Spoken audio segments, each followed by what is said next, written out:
নমস্কাৰ, মোৰ নাম তীখেশ্বৰ চেতিয়া। আমি অংকৰ বিভিন্ন বিষয়ে চিন্তা চৰ্চা কৰি তাৰে কিছু অংক আমি ছাত্ৰ ছাত্ৰী উপযোগী হোৱাকৈ কৰিছোঁ বুলি ভাবিছোঁ। সুদীৰ্ঘ 40 বছৰ শিক্ষকতা কৰাৰ বিনিময়ত আমি উপলব্ধি কৰিলোঁ যে বহুত ছাত্ৰ ছাত্ৰীয়ে গণিত ভাল নাপায়। সেই ছাত্ৰ ছাত্ৰীসকলক উৎসাহ দিবৰ উদ্দেশ্যে এই অভাজনে 2006 চনৰ পৰা বিভিন্ন ধৰণৰ গণিতৰ সহজ পদ্ধতি অংক কৰিব পৰা কিছুমান নিয়ম উলিয়াইছিলোঁ আৰু তাৰে কিছু সংখ্যক 2014 চনৰ পৰা মৌচাকত প্ৰকাশ পাইছে আৰু 2016 চনৰ পৰা নতুন ৰঙলা নামৰ আলোচনীটো প্ৰকাশ পাইছে। এই অংকবিলাক যদি ছাত্ৰ ছাত্ৰীসকলে বা অংক ভাল পোৱা ব্যক্তিসকলে যদি শিকিবলৈ চেষ্টা কৰে তেতিয়াহ'লে নিশ্চয় তেওঁলোকে জীৱনত কিছু নহয় কিছু উন্নতি লাভ কৰিব পাৰিব। বিশেষকৈ উঠি অহা ছাত্ৰ ছাত্ৰীসকলে বিভিন্ন ধৰণৰ প্ৰতিযোগিতামূলক পৰীক্ষাৰ কাৰণে এই অংকবিলাক বিশেষভাৱে উপযোগী হ'ব বুলি আমি ভাবিছোঁ।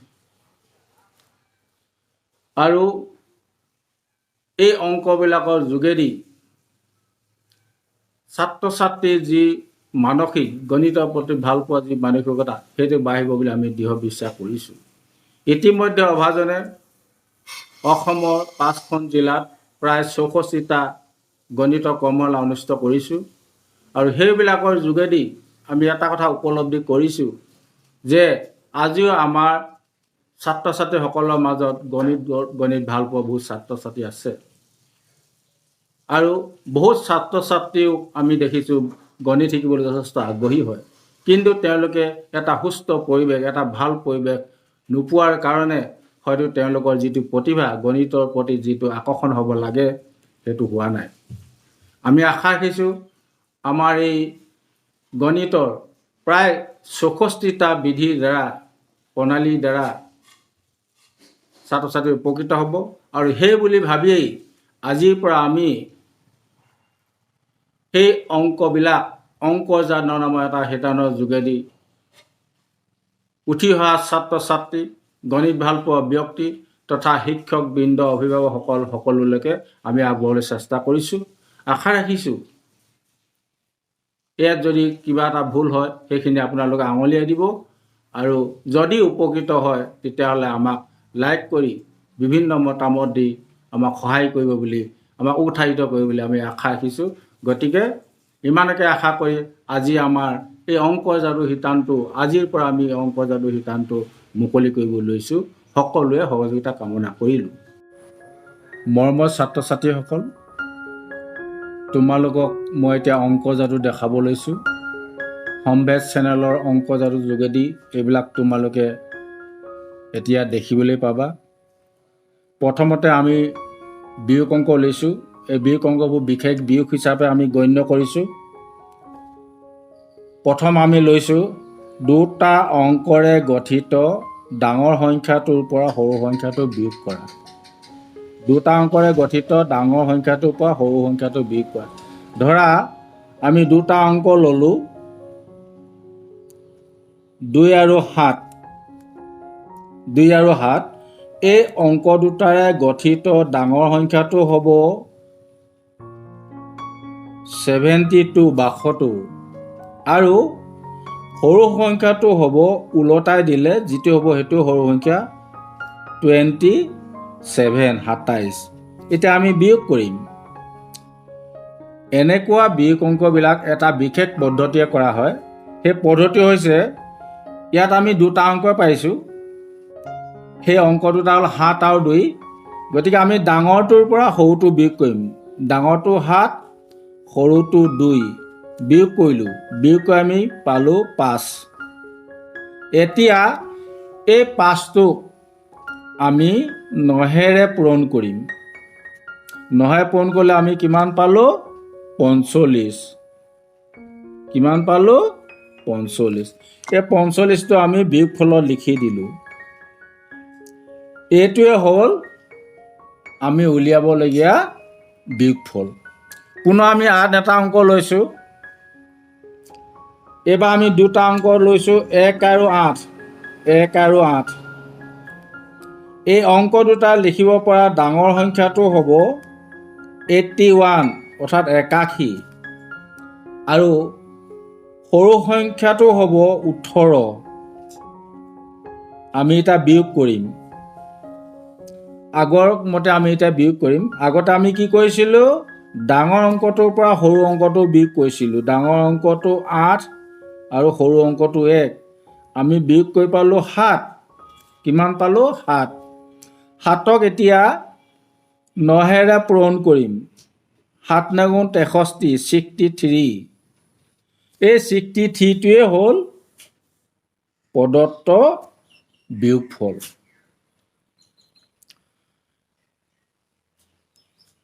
এতিয়া পুনৰ আমি আন এটা লৈছোঁ। এইটো তোমালোকে ভাল ধৰণে মন দিবা। একে পদ্ধতিৰে কৰিম। এইটো তোমালোকে অলপ মন দিলে মুখে মুখে ক'ব পাৰিবা। এতিয়া আমি লৈছোঁ ধৰা 9 আৰু 3। এই দুটা অংকৰে লিখিব পৰা ডাঙৰ সংখ্যাটো হ'ব 93, 93। আৰু সৰু সংখ্যাটো হ'ব 39 অৰ্থাৎ 39। আমি বিয়োগ কৰিম। বিয়োগ কৰিলে আমি কি পাম?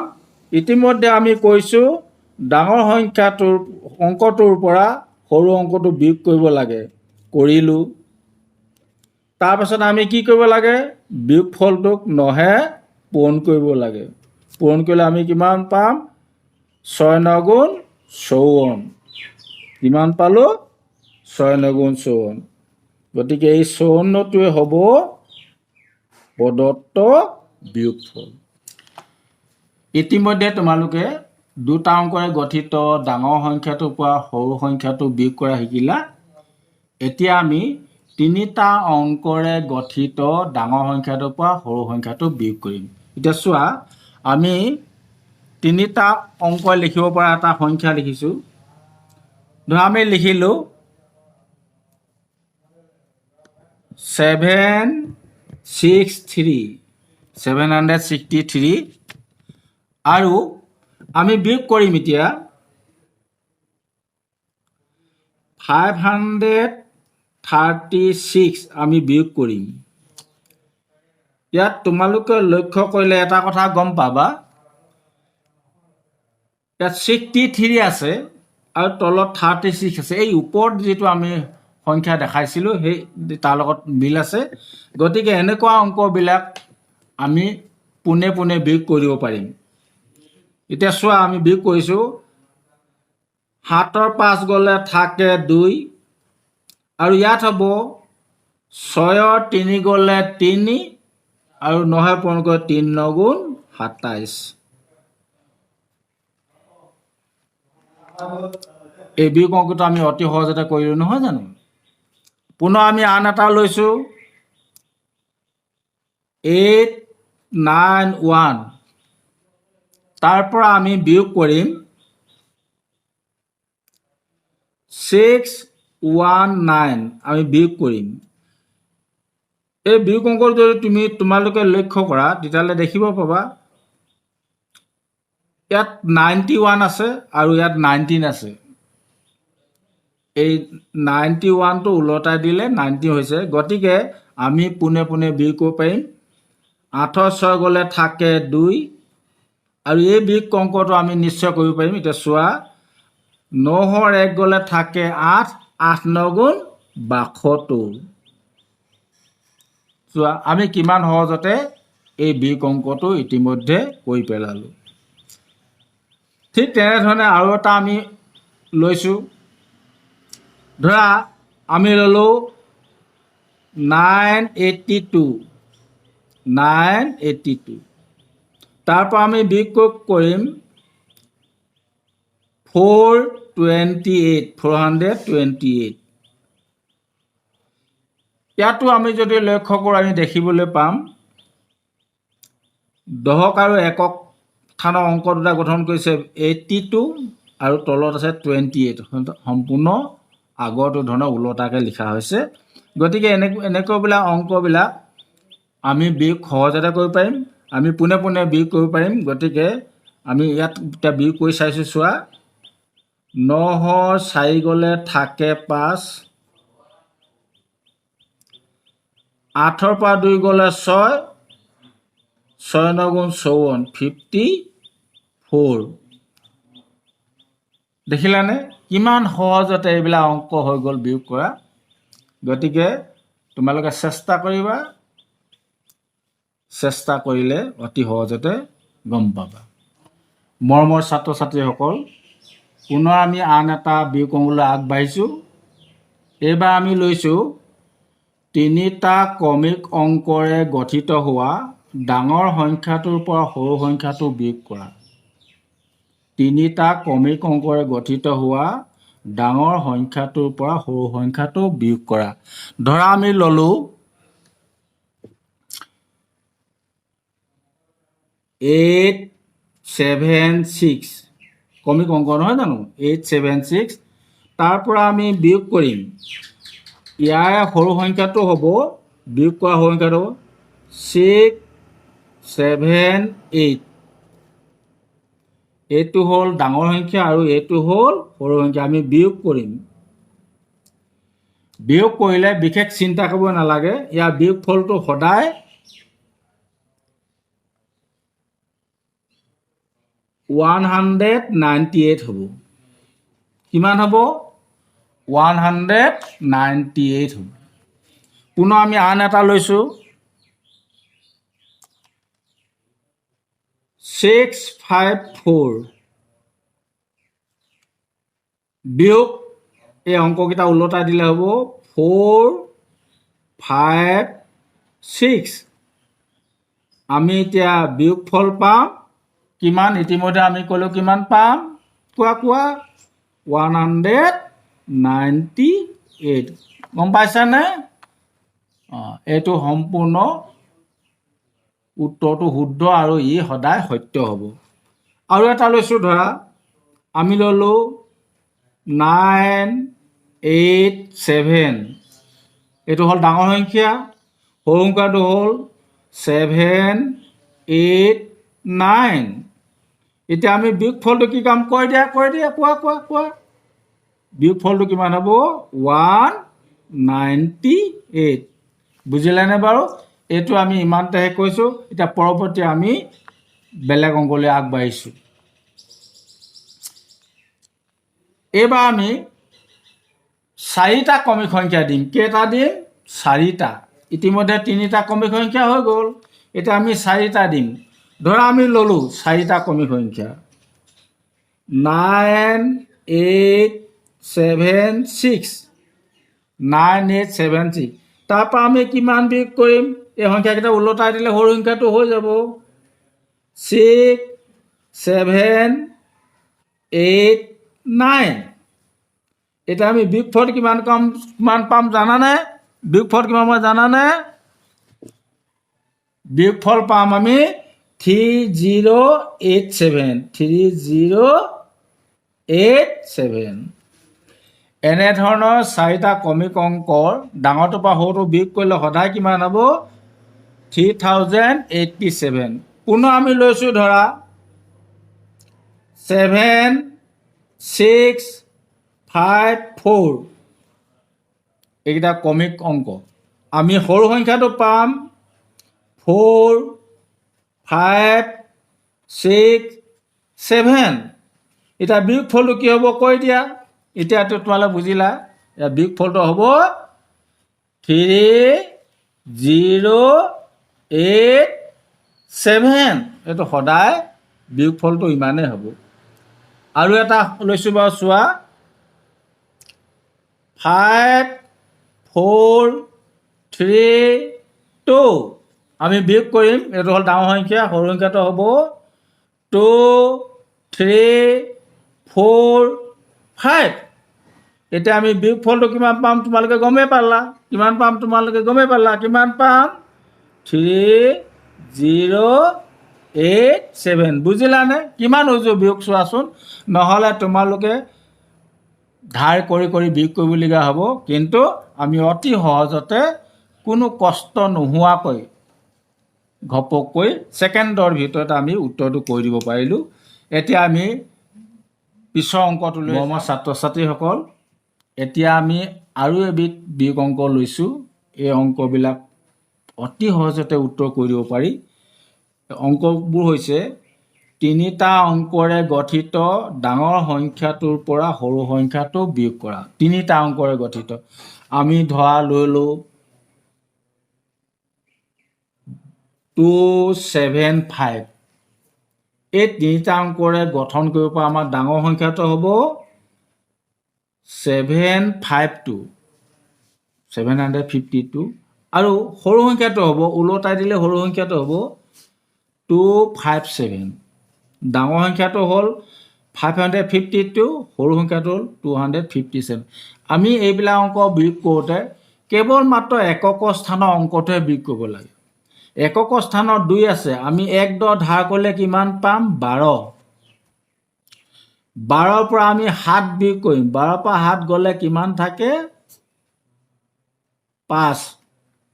কিমান থাকে? 5। গতিকে আমি 5টো লিখি দিলোঁ। এই মাজত দশক স্থানত সদায় 9 বহিব। এনেকুৱা বিয়োগ অংকত সদায় 9 বহিব। আৰু শতক স্থানত কি হ'ব গম পাইছেনে? একক স্থানৰ অংকটো আৰু দশক স্থানৰ অংকটো যোগ কৰিলে 9 হয়। একক স্থানৰ অংক আৰু দশক স্থানৰ অংক যোগ কৰিলে 9 হয়। গতিকে একক স্থানৰ অংকটো যেতিয়া 5 হ'ল, দশক স্থানৰ অংকটো কিমান হ'ব কৈ দিয়া? কিমান হ'ব? 4, নহয় জানো? এইটোৱে কথা। এতিয়া আমি ইয়াৰ উত্তৰটো সম্পূৰ্ণকৈ পাই গ'লোঁ। পুনৰ আমি এটা অংক লৈছোঁ। ধৰা আমি লৈছোঁ, ধৰি লোৱা 3, 9, 4। 3, 9, 4। এই অংককেইটা লিখিব পৰা ডাঙৰ সংখ্যাটো হ'ব 9, 4, 3 আৰু সৰু সংখ্যাটো হ'ব ওলোটাই দিলে সৰু সংখ্যাটো আমি পাম 3, 4, 9। ডাঙৰ সংখ্যাটো হ'ল 943 আৰু সৰু সংখ্যাটো হ'ল 349। আমি ইতিমধ্যে ক'লোঁ এনেকুৱা বিয়োগ অংকবিলাক মাত্ৰ একক স্থানৰ অংকটো বিয়োগ কৰিব লাগে। একক স্থানৰ অংকটো আমি ইয়াত 3 পাইছোঁ। গতিকে 3 আমি 1 ধাৰ কৰিলে 13 হ'ব। 13ৰ পৰা আমি 9 বিয়োগ কৰিলে কিমান থাকে? 4 থাকে। গতিকে আমি একক স্থানত 4 লিখিলোঁ। দশক স্থানত কি হ'ব? সদায় 9 হ'ব। এতিয়া শতক স্থানত কি হ'ব? ইতিমধ্যে আমি তোমালোকক ক'লোঁ নহয়, কি বুলি কৈছিলোঁ? একক স্থানৰ অংক আৰু দশক স্থানৰ অংক এই দুটা লগ লাগি কিমান হয়? 9 হয়। একক স্থানত যেতিয়া 4 হ'ল, গতিকে দশক স্থানৰ অংকটো কি হ'ব? কোৱা 5 হ'ব, নহয় জানো? ইয়াত তোমালোকে পাৰিছা। 5 হ'ব। এইটো চোৱা, আমি অতি সোনকালে বিয়োগ কৰিলোঁ। পুনৰ আমি আন এটা অংক লৈছোঁ। ধৰা আমি ল'লোঁ 4, ধৰি লোৱা 3, ধৰি লোৱা 6। এই তিনিটা অংকৰে আমি গঠন কৰিব পৰা ডাঙৰ সংখ্যাটো কিমান হ'ব? কোৱা। ডাঙৰ সংখ্যাটো হ'ব 6, 4, 3 আৰু সৰু সংখ্যাটো হ'ব 3, 4, 6। ডাঙৰ সংখ্যাটো হ'ল 643, 643, সৰু সংখ্যাটো হ'ল 346। আমি এতিয়া একক স্থানৰ অংকটো ওপৰত আমি 13 ধৰিলোঁ। 13ৰ পৰা 6 গ'লে কিমান থাকিলে? 7 থাকিলে, নহয় জানো? কিমান থাকিলে? 7। আমি 7টো বহাই দিলোঁ। আমি জানো দশক স্থানত কি হ'ব? সদায় 9 হয়। এতিয়া শতক স্থানত কি হ'ব কোৱা? আমি জানো একক স্থান আৰু শতক স্থান লগ লাগি 9 হয়। যদি একক স্থানৰ অংকটো 7 হয়, তেতিয়াহ'লে আমি শতক স্থানৰ অংকটো কিমান পাম?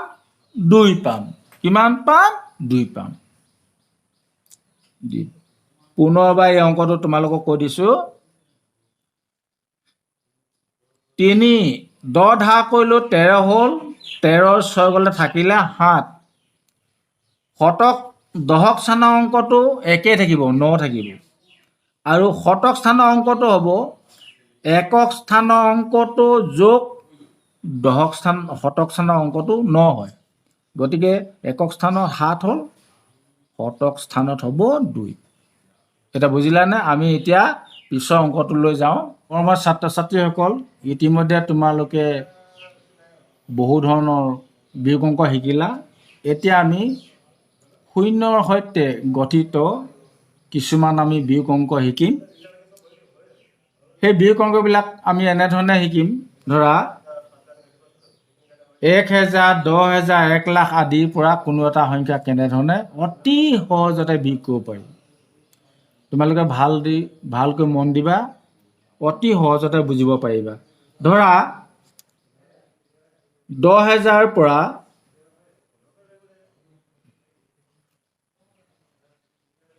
10,000ৰ পৰা আমি তিনিটা অংক গঠিত এটা সংখ্যা বিয়োগ কৰিছোঁ। ধৰা 387 আমি বিয়োগ কৰিম। আমি বিয়োগ কৰাৰ আগতে আমি কেইটামান কথা লক্ষ্য কৰিব লাগিব। আমি বিয়োগ কৰিব লোৱা সংখ্যাটোত কেইটা অংক আছে? 3টা। ইয়াতো আমি 3টা শূন্য বাদ দিম। বাদ দি থাকিব কিমান? 10 থাকিব, নহয় জানো? কিমান থাকিব? 10। পুনৰ এবাৰ কৈছোঁ, বিয়োগ কৰা সংখ্যাটোত কেইটা অংক আছে? 3টা। গতিকে আমি ইয়াত 3টা শূন্য আমি বাদ দিছোঁ। 3টা শূন্য থকা অংক ইয়াত বাদ। তাৰপিছত থাকিলে এফালে 10। এতিয়া আমি বিয়োগফল কিমান পাম জানানে? এতিয়া আমি ইয়াত 10 পালোঁ। 10ৰ পৰা 1 কমাই দিব লাগে। কমাই দিলে 9 হ'ব। কিমান হ'ব? 9। আৰু এতিয়া এইফালে আমাৰ চাব দৰকাৰ নাই। ইয়াত কি হ'ব? এতিয়া 3টোৰ ওপৰত 9 আছে, 8টোৰ ওপৰত 9 আছে আৰু 7টোৰ ওপৰত 10 আছে বুলি আমি ভাবি ল'ব লাগে। 3টোৰ ওপৰত কিমান আছে বুলি আমি ভাবি ল'ম? 9। 8টোৰ ওপৰত কিমান আছে বুলি ভাবি ল'ম? 9। আৰু একক স্থানৰ 7টোৰ ওপৰত কিমান আছে বুলি ভাবি ল'ম? 10। এইকেইটা আমি ভাবি ল'ব লাগে। পুনৰ এবাৰ কৈছোঁ, 3ৰ ওপৰত কিমান আছে বুলি আমি ধৰি ল'ম? 9। 8ৰ ওপৰত 9 আৰু 7টো একক স্থান, গতিকে তাৰ ওপৰত 10 আছে বুলি ভাবি ল'ম। এতিয়া আমি বিয়োগ কৰিম। 9ৰ পৰা 3 গ'লে কিমান থাকে? 6 থাকে। 9ৰ পৰা 3 গ'লে কিমান থাকে? 6। 9ৰ পৰা 8 গ'লে কিমান থাকে? 1। আৰু 10ৰ পৰা 7 গ'লে কিমান থাকে? 3। এতিয়া আমি বিয়োগফল কিমান পালোঁ? 9,613। এইটোৱেই আমি 10,000ৰ পৰা 387 বিয়োগ কৰিবলগীয়া বিয়োগফল। পুনৰ আমি আন এটা অংক লৈছোঁ। ধৰা আমি 1 লাখ লৈছোঁ।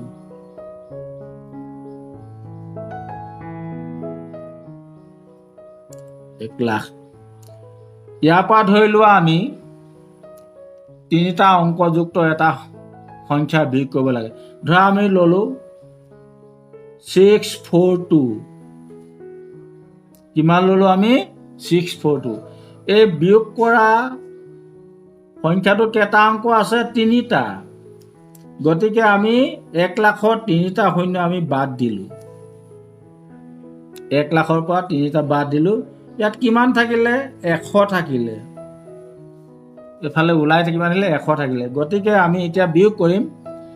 100ৰ পৰা 1 কমাম 99। 100 পাম। এতিয়া আমি এইটো ছাইডটো বাদ দিম। ইয়াত আমি ধৰি ল'ম 6টোৰ ওপৰত 9 আছে, 4টোৰ ওপৰত 9 আছে আৰু 2টো একক স্থান, গতিকে তাৰ ওপৰত কিমান আছে বুলি আমি ধৰি ল'ম? 10। এতিয়া আমি এইকেইটা বিয়োগ কৰি দিম। আকৌ এবাৰ কৈছোঁ, 6টোৰ ওপৰত কিমান আছে আমি ধৰি ল'ম? 9।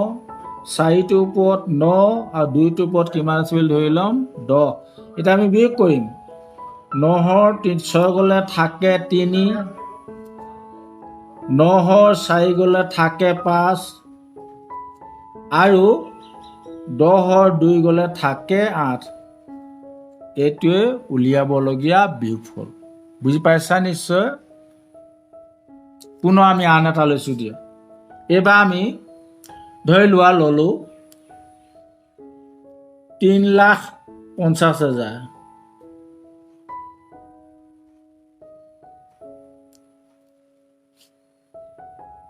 ইয়াৰ পৰা আমি ধৰি লোৱা 4টা অংক বিয়োগ কৰিম। সেই 4টা অংক ধৰা 4, 5, 2, ধৰি লোৱা 6 আমি এইকেইটাত ল'লোঁ। 3,50,000 পৰা আমি কিমান বিয়োগ কৰিছোঁ? 4,526। এতিয়া বিয়োগ কৰা সংখ্যাটো কেইটা অংক আছে? 4টা অংক। গতিকে আমি 4টা শূন্য বাদ দিলোঁ। এতিয়া থাকিলে কিমান? 35 থাকিলে। কিমান থাকিলে? 35। 35ৰ পৰা আমি কিমান কমাম? 1 কমাম। গতিকে থাকিলে কিমান? 34, 34।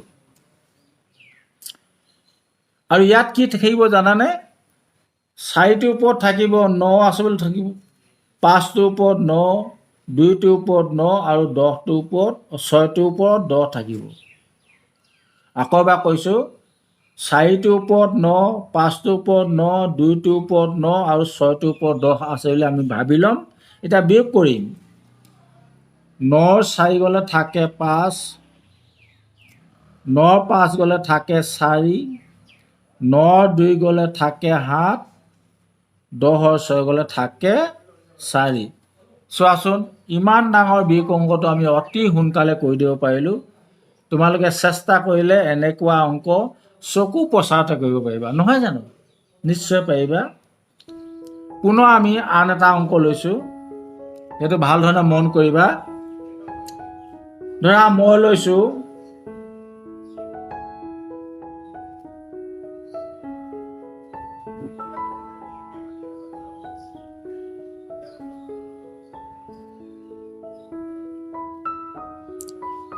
6,41,00,000।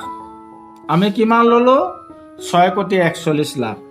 ইয়াৰ পৰা আমি ধৰি লোৱা বিয়োগ কৰিম। আমি ধৰি লোৱা আমি 5টা অংক বিয়োগ কৰিম। ধৰা দিলে আমি 5, 8, 9, 3, 1 দিলোঁ, বিয়োগ কৰিলোঁ। কেইটা অংক আছে ইয়াত? বিয়োগ কৰা 5টা। গতিকে আমি 5টা শূন্য বাদ দিলোঁ। বাদ দিলে থাকিল কিমান? 641 থাকিলে। কিমান থাকিলে? 641। এতিয়া আমি ইয়াত কি লিখিম? 1 কমাই দিলে 640। 640। এতিয়া ইতিমধ্যে আমি কথাখিনি ক'লো, তোমালোকৰ মনত আছে নিশ্চয়। 5টোৰ ওপৰত কি আছে? 9, 8টোৰ ওপৰত 9, 9টোৰ ওপৰত 9, 3টোৰ ওপৰত 9 আৰু 1টোৰ ওপৰত কি আছে? 10 আছে। তোমালোকে গম পালা আগতে দেখাওঁতে। 8টোৰ ওপৰত আছে 5টোৰ ওপৰত 9, 8টোৰ ওপৰত 9, 9টোৰ ওপৰত 9, 3টোৰ ওপৰত 9 আৰু 1টোৰ ওপৰত কি আছে? 10। এতিয়া আমি বিয়োগ কৰিম। 9ৰ 5 গ'লে থাকে 4, 9ৰ 8 গ'লে থাকে 1, 9ৰ 9 গ'লে থাকে 0, 9ৰ 3 গ'লে থাকে 6 আৰু 10ৰ 1 গ'লে থাকে 9। চোৱাচোন, আমি ইমান ডাঙৰ অংক এটা চকু পচাৰতে কৰি দিব পাৰিলোঁ। ভাল লাগিছেনে বাৰু? নিশ্চয় লাগিব। এতিয়া আমি বিয়োগ অংককেইটাই আজিলৈ ইমান এটা সামৰণি মাৰিছোঁ। সকলোকে ধন্যবাদ জ্ঞাপন কৰিছোঁ চোৱাৰ কাৰণে। ইয়াৰ পাছত আমি বিভিন্ন ধৰণৰ অংক কৰিম, যেনে যোগ, বৰ্গমূল, বৰ্গ, ঘনমূল, বিভিন্ন ধৰণৰ পূৰণ, 2টা অংক, 3টা অংক, 4টা অংক, 5টা অংক, আচাৰী অংক, এহাৰিত পূৰণ কৰা ইত্যাদি আমি কৰিম। গতিকে ভৱিষ্যতে তোমালোকক সম্ভেদৰ অংক যাতে শিতানত লগ পাম।